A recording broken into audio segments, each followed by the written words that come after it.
Hi, this is the video to show you how to generate a linear regression plot for your calibration of your Eppendorf pipette. In this particular procedure, you are taking a pipette and delivering a fixed volume 10 times. So for this particular example, I just did this trial 6 times. You were required to do it 10 times, but the procedure is the same.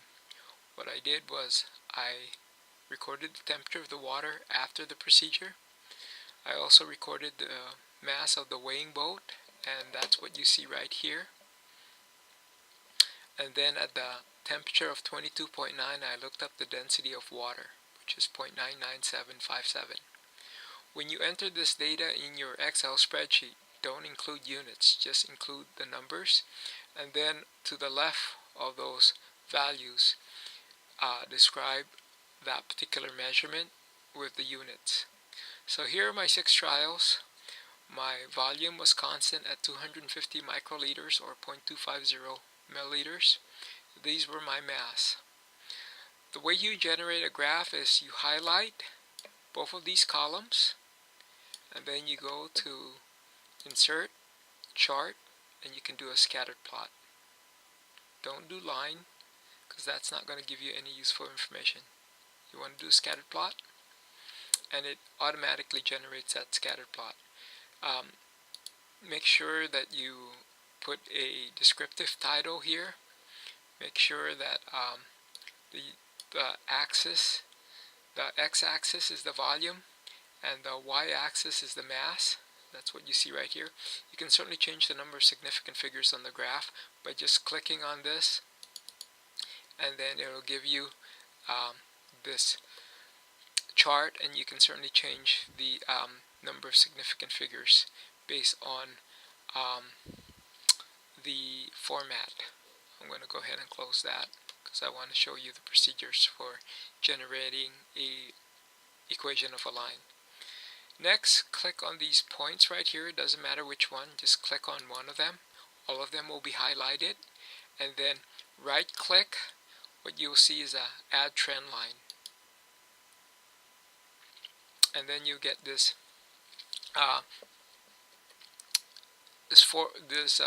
window right here asking you whether or not you want to display the equation and display the correlation.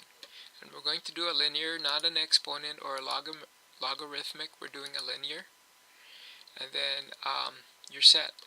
If you just click on this equation of the line, you can move it to center. You can also click on it to get a bigger right click in order to change the font size.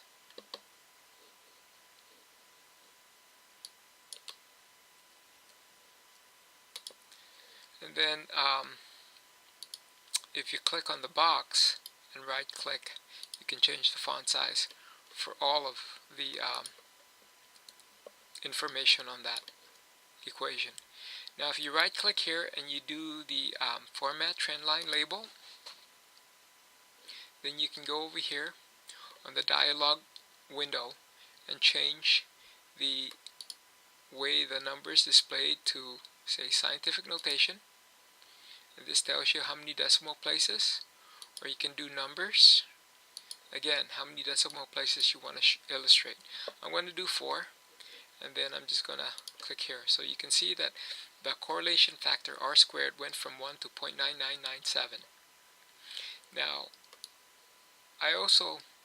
you can also get more information by doing the Linus function. And the way you do Linus is you highlight a 2x3 area. So you highlight a 2x3 area, then go to the equation bar and type equals Linus, left parentheses.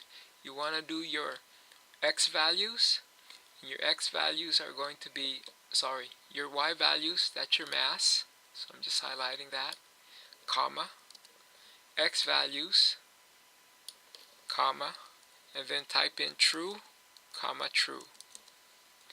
Right parentheses, and then before you hit return, put your cursor right here, and in a Mac, do Shift Command Return.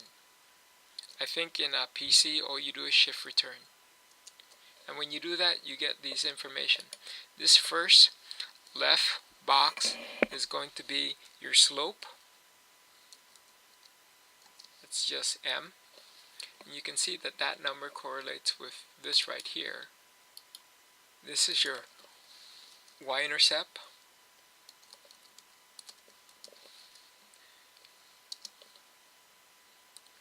This is your uncertainty for your slope. This is your uncertainty for your y-intercept. This right here is your correlation factor. And this right here is your standard deviation for your intercept. So that is what Linus gives you. It certainly gives you more information than just a scattered plot. The other thing that the calibration curve protocol calls for is the mass per aliquot. I'm going to move this to a different space so I have room. Okay, and the way you do that is you write an equals this, return, and then in the next cell type in equals the total mass minus the previous mass, and that'll give you the mass of each aliquot. And then you do a progression of calculation, so that's what you have. You can also calculate the true volume by taking the mass and dividing it by the density. So I'm just going to go equals this value divided by the density and hit return.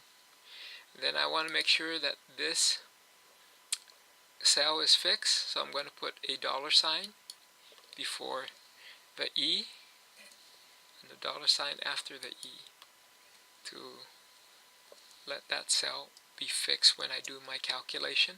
And then I'm going to do a propagation of error. Then I can do an average.